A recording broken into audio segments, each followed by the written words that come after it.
हर कोई आपके साथ काम करना चाहता है, कर भी चुका है। आपकी कोई विश लिस्ट बची है? सर मैं रहमान साहब के साथ नहीं करा, बस उन्हीं के साथ रहे। देखो मैं जिनका इतना बड़ा फैन हूँ, मैं कितनी इंटरव्यूज में उनको रिक्वेस्ट भी कर चुका हूँ कि सुन लो सर मेरी आवाज़। कोई भी ऐसा गाना हुआ है जिसमें आपने बोला कि आई एम नॉट श्योर? जैसे आपने बताया कि 2-3 ऐसे गाने डब करते हुए, हाँ, सिर्फ और सिर्फ एक ही गाने को लेके मैं आज तक नर्वस हुआ हूँ, वो है तेरी मिट्टी। उसके अलावा मैं किसी गाने को लेकर नर्वस क्यों उस समय? जो वो ना बहुत बड़ा गाना था, और वो गाना ना मेरे को यही लगता था कि ये कभी सेलेक्ट नहीं होगा। नीचे कमेंट्स पढ़ते हैं आप? हाँ बिल्कुल कभी पढ़ते हैं। मैंने तो कभी कोई खराब कमेंट देखे ही नहीं आपके। नहीं, बहुत आते हैं। रिप्लाई करने का मन करता है? मैं ज़्यादा नहीं करता था। ज्यादा नहीं, लेकिन एक मतलब क्या, अब जैसे कहीं होते भी यार भी जैसा हमने सोचा था वैसा नहीं बना, तो मैं क्या, फिर तुम खुद आके बना लो एक बारी तो तुम ज़्यादा अच्छा बना लोगे।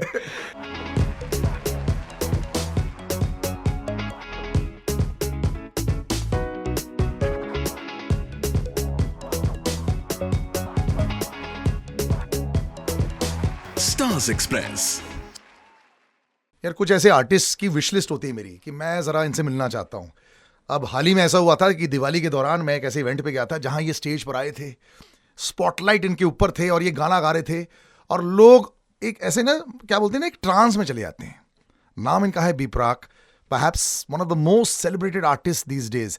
बच्चा हो, बड़ा हो, रील्स हो, फिल्मी गाने हो, devotional songs, which is fantastic. B Praak पाजी, thank you so much thank you very much मेरे स्टूडियो में आने के लिए। थैंक यू बट कहना पड़ेगा कि जब लोग बोलते हैं ना कि मेरी लाइफ में एक्सप्लोजन हुआ है, जी। सडनली लोग बोलते हैं कि हर जगह बस मेरा ही बोलबाला चल रहा है। आप चाहते हो ये, कोई बोलते नहीं है, लेकिन हो जाता है। Your songs have become like ये दैट। ब्लेसिंग्स हैं ठाकुर जी की, देखो। बट ब्लेसिंग से ज्यादा मैं जाना चाहता हूँ जो वो हुआ कैसे। मतलब आप जब एक दिन, गाने तो बहुत बनाते हैं आप, बहुत टाइम से गाने भी बना रहे हो, सडनली यू रियलाइज अरे यार ये तो बहुत चल गया। सडनली वो डीएम ज्यादा बढ़ जाते हैं, लोगों के कॉल ज्यादा हो जाते हैं। तो एक स्पेसिफिक गाने की बात नहीं कर रहा हूँ, ऐसे रियलाइजेशन कब हुआ था आपका? देखो ये मेरे को लग रहा है कि जब से मैंने गाना स्टार्ट किया, देखो पहले मैंने म्यूज़िक करा है, बहुत गानों में म्यूज़िक दिया है, बहुत ही ज़्यादा कंपोज करे हैं गाने जी सो फ्रॉम 2000 मेरे ख्याल से 17 जी यस, तो 2017 से जब से मन भरे आया, बिल्कुल, तब से मेरे को लग रहा है कि ये सिलसिला तब से ही जारी है कि जब भी कोई गाना आता है लोग इतना प्यार देते हैं, हमारे डीएम्स भर जाते हैं, कमेंट्स आते हैं, मतलब लोगों का प्यार है।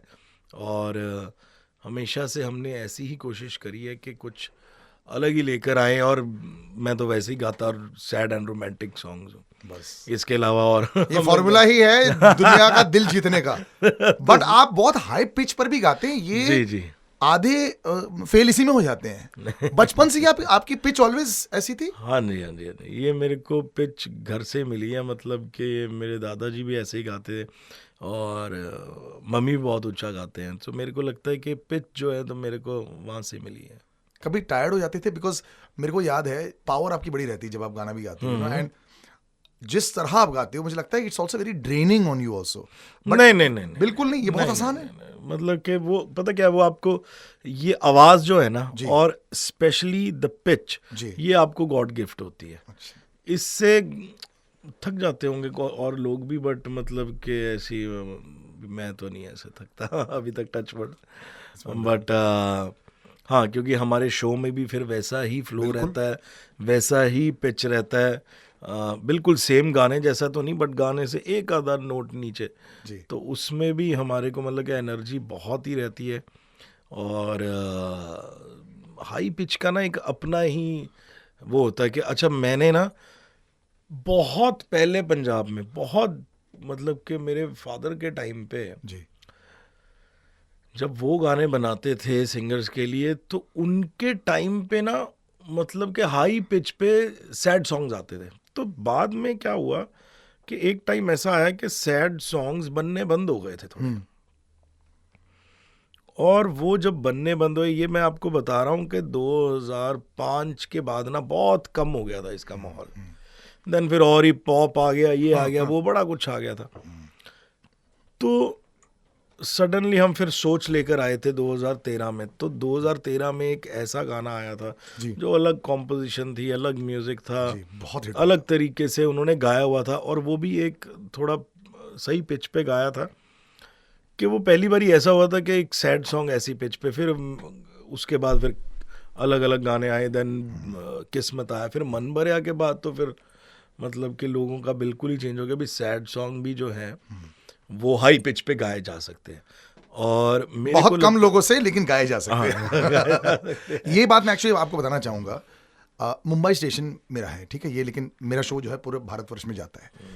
एक ज़माना ऐसा था जब हम लोग ये सोचते थे कि Punjabi artist are very very talented, very fantastic, और पूरे पंजाब में ही ऐसे लगता है कि जैसे जैसे आप अफ्रीका जाएंगे तो वहाँ पे हर कोई जो है रनर है, स्प्रिंटर है, वर्ल्ड रिकॉर्ड होल्डर है। पंजाब की मिट्टी में ऐसा क्या है सर कि सो मेनी आर्टिस्ट कम, और हर कोई आर्टिस्ट अलग है।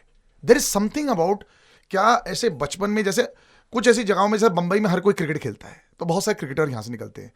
मिट्टी में ऐसा क्या है, या फिर क्या बातों में ऐसा रहता है, या कल्चर ही ऐसा है कि म्यूजिक कल्चर ऐसा है, देखो पंजाब में वो कल्चर जो है ना वो बहुत रिच है, बहुत ही ज़्यादा रिच कल्चर है। और पंजाब में ना मेरे को लगता है अब तो हर घर में सिंगर है, हर घर में and good quality singer. Yes, good quality. Punjab में ऐसे भी कई सिंगर्स हैं, कई बारी सर हमें लगता है कि यार ये कहाँ छुपे बैठे हैं, इनको ढूंढो।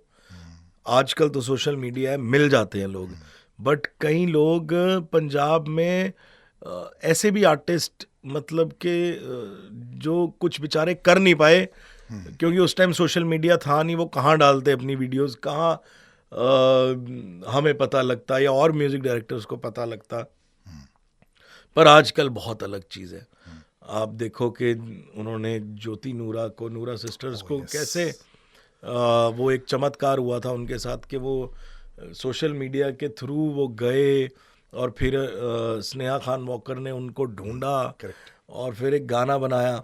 तो ऐसे पंजाब में क्या सर, मैं आपको हिंदुस्तान में ऐसे बहुत से राज्य हैं, बहुत सी स्टेट्स हैं जहाँ पर ऐसे ऐसे टैलेंट छुपे पड़े हैं। आप राजस्थान चले जाओ, कितना टैलेंट है। आप यूपी चले जाओ, भरा पड़ा टैलेंट से। नहीं, बट मैं यहाँ पे ना एक चीज़ बोलना चाहूँगा। जैसे भारतीय क्रिकेट टीम है फॉर एग्जांपल, यहाँ भारतीय क्रिकेट टीम में ना इतने अब ऐसे क्रिकेटर आ गए आईपीएल की वजह से कि एक टीम के साथ में 4 और टीम बनाई जा सकती है। बड़ी कंपटीशन रहती है, जो 100 मार रहे हैं उसके साथ में कोई डबल 100 भी मार रहा है। ऐसे पंजाब के सिंगर्स के साथ हो गया। यहाँ पे आप जैसे like you are the last 5-7 years में one of the biggest names that has come out from there. कितना मुश्किल हो जाता है टू बी डिफरेंट ऑल्सो। क्या इसके बारे में सोचा जाता है कि कई बार जैसे लोग बोलते हैं ना एक्टर्स कंपटीशन के बारे में सोचते हैं, सिंगर्स कंपटीशन के बारे में सोचते हैं, आप लोग अलग ही अपनी एक पाथ बनाए जा रहे हो, तो ये कैसे हो पा रहा है? कैसे मिक्सचर नहीं हो रहा है? कोई भी एक दूसरे की तरह साउंड कैसे नहीं होता? सर देखो, मैं आपको एक बात बताता हूँ कि इसमें ना यही चीज़ है कि हमने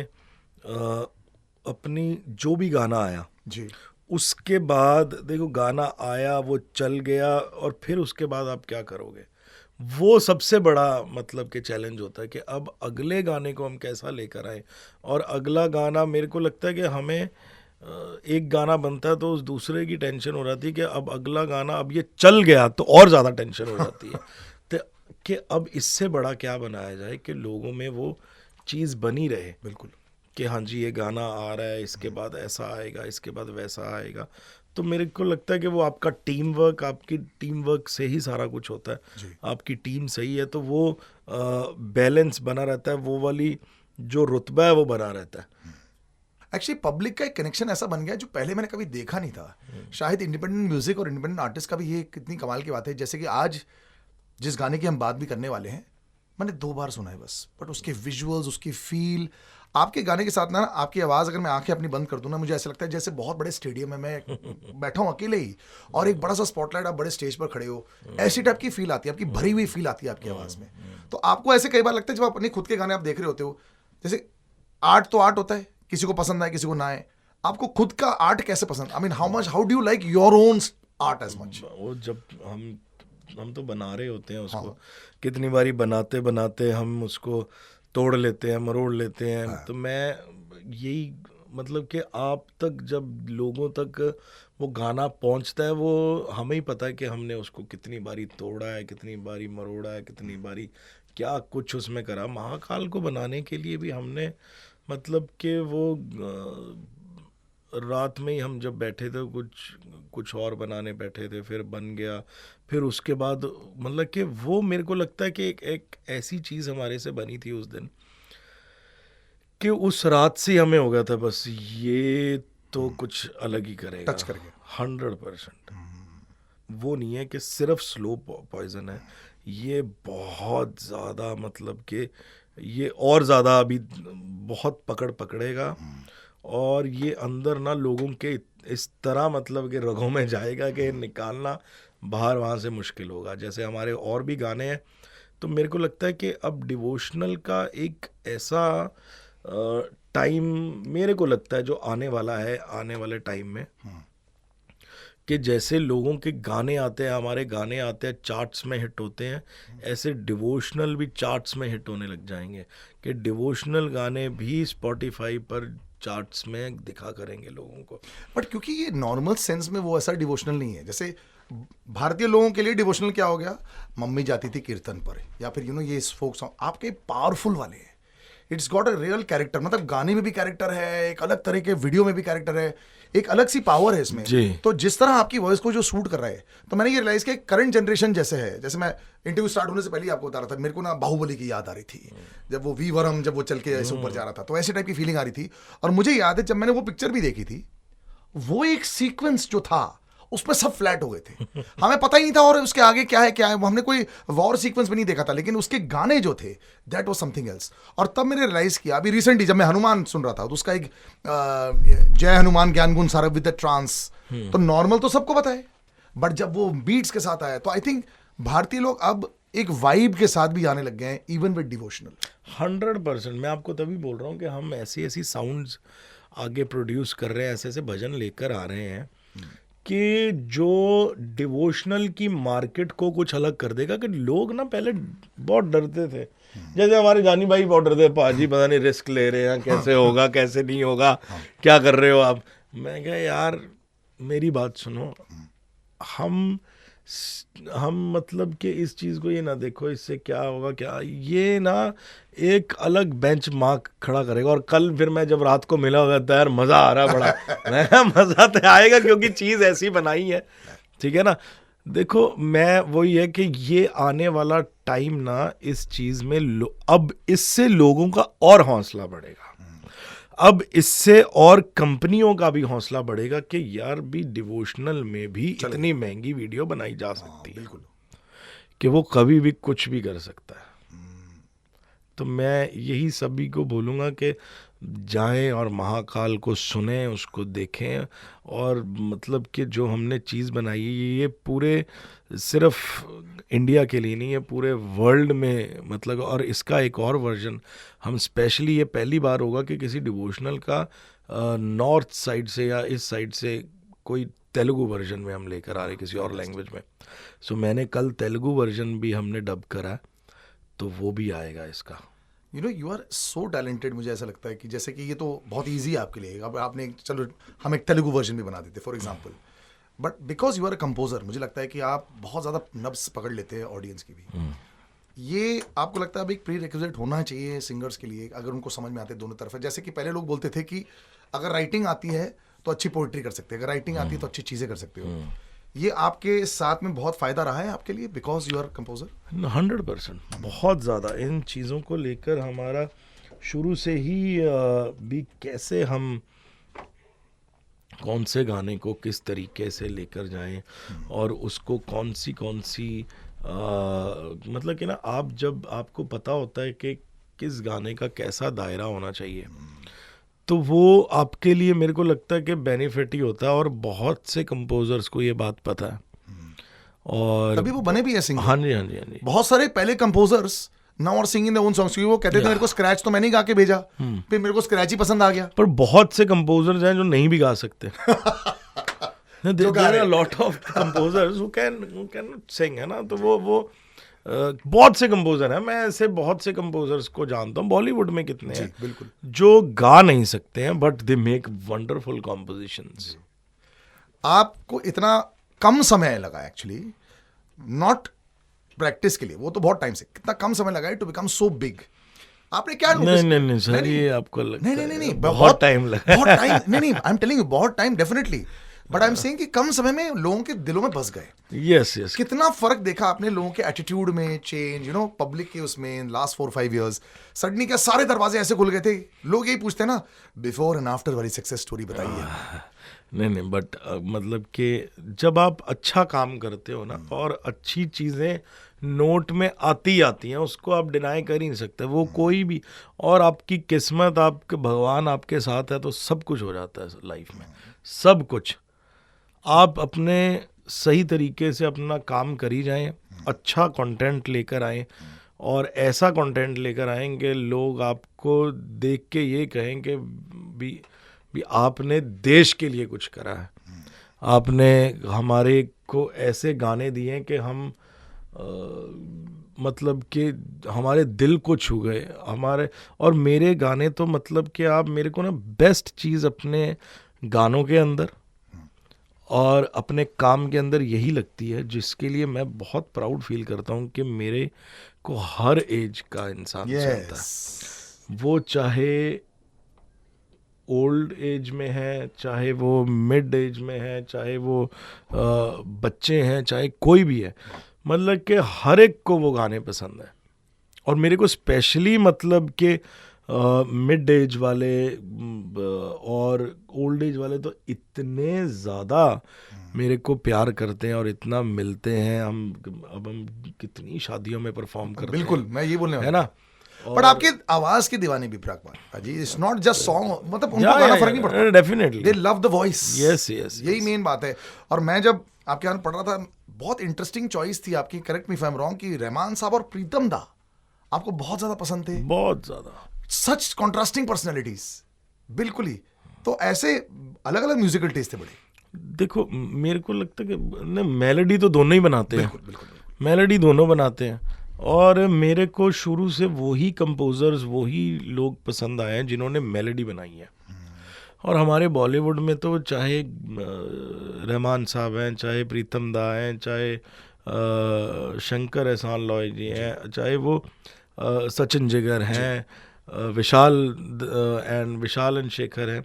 सो मेरे को लगता है कि इनसे best composers, then Jatin Lalit, then Anu Malik, मैंने इन सबको मतलब के पी रखा है शुरू से. करेक्ट. स्पेशली जतिन ललित को तो मैंने बहुत ही ज़्यादा, मतलब कि मैं शुरू से रहमान साहब को, जतिन ललित जी को तो इतना सुनता आया हूँ. आप, क्योंकि हम 90s किड हैं यार. बट दोनों बहुत ही अलग स्टाइल्स हैं. बहुत अलग. मतलब कि देखो, रहमान साहब थोड़ा साउथ इंडियन और थोड़ा वेस्टर्न टच भी, but Jatin Lalit totally mass. Totally mass. Yes. है ना. और वो मास में भी ऐसा उन्होंने कमाल करा है कि अब मतलब यार जतिन ललित के गाने आप मतलब कि छोड़ ही नहीं सकते हो.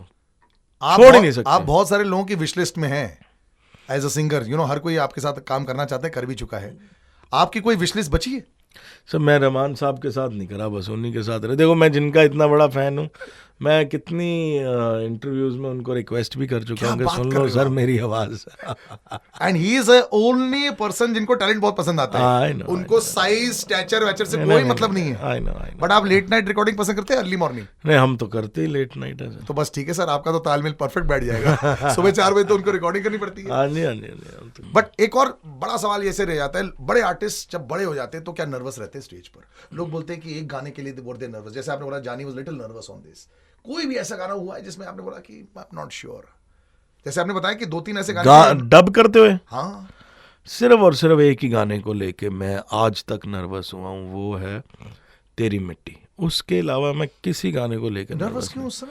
जब वो ना बहुत बड़ा गाना था, और वो गाना ना मेरे को यही लगता था कि ये कभी सेलेक्ट नहीं होगा. कि जैसे क्योंकि मैंने ना उसमें 2 चीज़ें करी थी. एक लो पिच में गाया था, एक हाई पिच में गाया था. और यही सबसे ज़्यादा पसंद आया अक्षय पाजी को, यही सबसे ज़्यादा पसंद आया अपना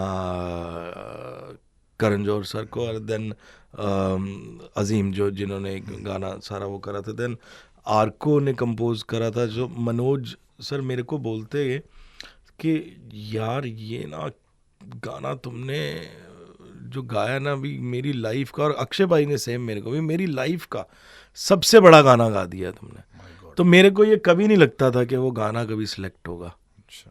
भी वो मेरे को लगता था कि मैंने नहीं सही गाया, पर मैंने वो अकेला एक ऐसा गाना गाया है, ये मैं आपको बता रहा हूँ, कि जो दूसरी बारी गाया है, वरना मैं कभी कोई गाना मतलब कि अच्छा, ये you sang Thakur ji it, की, अच्छा। ठाकुर जी की ब्लेसिंग है कि मैंने अगर एक बारी मैं जब गाना गा देता हूँ तो मैं उसके बाद मतलब कि दोबारा नहीं गाता, वो गाता मैं डम्मी के तरह ही हूँ। अच्छा। पर ये वो गाना था जिसको मैंने मेरी मर्जी से दोबारा गाया था, अदरवाइज, और मेरी मर्जी से मैंने दोबारा गाया था कि वो पहले वाला ठीक नहीं था, पर उन्होंने रखा पहले वाला ही। ऐसे ही होता है अक्सर, बट इट्स लाइक दिस। अभी आप महाकाल की बात कर रहे थे, व्यूज कमाल के आते हैं। ये आजकल क्या ना, करेंसी जनरेशन है। अगर व्यूज ना आए, शेयर ना आए, ये ना आए, तो बहुत सवाल करने लग जाते हैं। ये मायने रखता है जब आपके जैसे टैलेंटेड आर्टिस्ट हो, जब see once you reach the stage, जब लोगों को पता है कि जो जैसे सलमान भाई, बीच में बड़ा एक नैरेटिव ऐसा चलता है, भाई को बस खड़ा होना है, 50 करोड़ है, हाथ हिलाएंगे 100 करोड़ है, थोड़ा एक्टिंग कर लेंगे 200 crore, you know. So he to get very irritated with this. He said यार जिस दिन नहीं चलेगी ना तो मेरे पीछे पड़ जाओगे। 100%। तो आप कितना व्यूज ऑब्सेस्ड रहते हो, या आपकी टीम को रहना पड़ता है, या तो क्या करें? टाइम के साथ आपको चलना ही पड़ेगा ना। देखते हो आप रिफ्रेश करते करते? 100%, ये तो बहुत ही ज्यादा जरूरी है। अच्छा। सारा दिन हमारा यही लगा रहता है भी अब कितना हो गया है। और अच्छा। हाँ, वरना आज की डेट में एक टाइम आ गया था जब 500 मिलियन बड़े आराम से हो जाते थे। करेक्ट। कुछ तो गड़बड़ हुई है ना यूट्यूब में, अभी ये तरह नहीं बनता है, ऐसे लोगों ने बताया मुझे।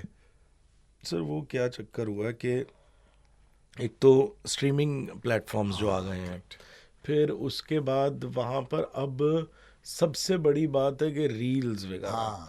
अब गाना 30 सेकंड का है, अब 30 सेकंड में आप क्या करोगे? आपको ना गाना वैसे नहीं बनाना पड़ता, आपको ये बनाना पड़ता है कि उसकी पंच लाइन हम कैसी बनाएं जो 30 सेकंड के लिए चल जाए। अब ये नहीं देखा 5 सेकंड के लिए गाना बने, ये भी चक्कर है बड़ा, की कर सकते हैं। नीचे कमेंट्स पढ़ते हैं आप? हाँ बिल्कुल कभी पढ़ते हैं। मैंने तो कभी कोई खराब कमेंट देखे ही नहीं आपके। नहीं, बहुत आते हैं। रिप्लाई करने का मन करता है? मैं ज़्यादा नहीं करता था। ज्यादा नहीं, लेकिन एक मतलब आध क्या मैं, अब जैसे कहीं होता है भी यार भी जैसा हमने सोचा था वैसा नहीं बना, तो मैं क्या, फिर तुम खुद आके बना लो एक बारी, तो तुम ज़्यादा अच्छा बना लोगे। बट लोगों का अपना अपना है। राइट। आप अगर आपको 100 बंदे प्यार करते हैं तो उसमें से 5 बंदे तो नहीं भी करते होंगे ना सर। और बनता है नहीं तो फेक लगेगा। हाँ, वरना फेक लगेगा। इसका वीडियो बहुत कमाल का है। लोग बोलते हैं ना कई बार क्रिएटिविटी जो होती है ना, एक आदमी की कभी वो नहीं रहती, पूरी टीम को ये सोचना पड़ता है। जी। आप कितना विजुअल पर्सपेक्टिव के लिए देखते हो? बिकॉज जब मैं आपको भी देखता हूँ, जो लोग वीडियो देख रहे हैं, पाजी के इतने सारे टैटूज हैं, you know, you are also very visual person. ये ऑलवेज रहा था, या ये एज अ सिंगर आप बनते चले गए और आप लेते चले गए? नहीं नहीं, ये मेरे को शुरू से ऐसे पसंद था कि मेरे को ये कराना है, बट ऐसा मैंने, वरना मैं सैड गाने गाता हूँ, ये तो ऐसा कोई फर्क। But now with the visuals of से लाइक यू नो महाकाल, कितना आप बैठ जाते हो क्रिएटिव प्रोसेस ऑफ वीडियो में? कितना आप बोलते हो यार थोड़ा मैं भी ऐड कर देता हूँ इसमें? बहुत ज्यादा इन्वॉल्व रहते हो? बहुत। अब मेरे को महाकाल 2 का हुआ पड़ा कि मैंने उसमें क्या करना है, सो इसी करके मैं अपनी बीएड को इतना वो कर रहा हूँ, वरना मैं इतनी बड़ी बीएड कभी रखी ही नहीं।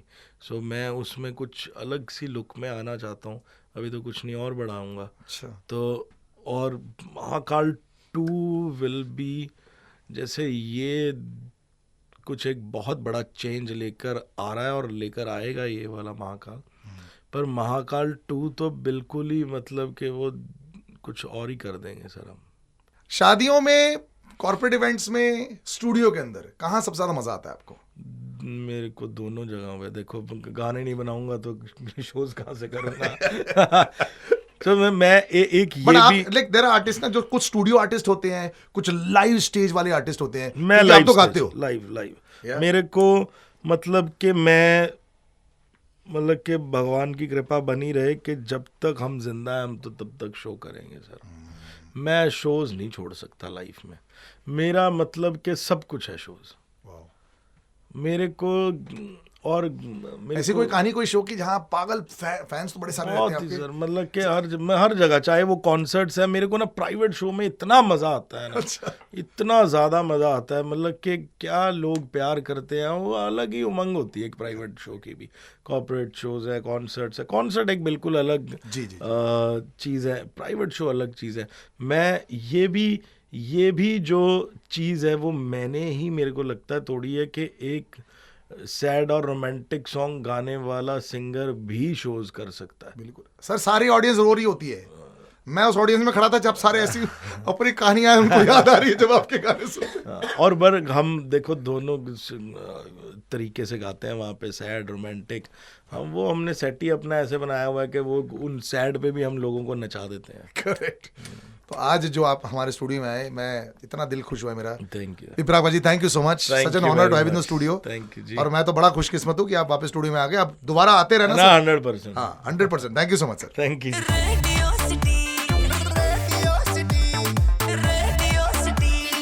रेडियो सिटी, रग रग में दौड़े सिटी।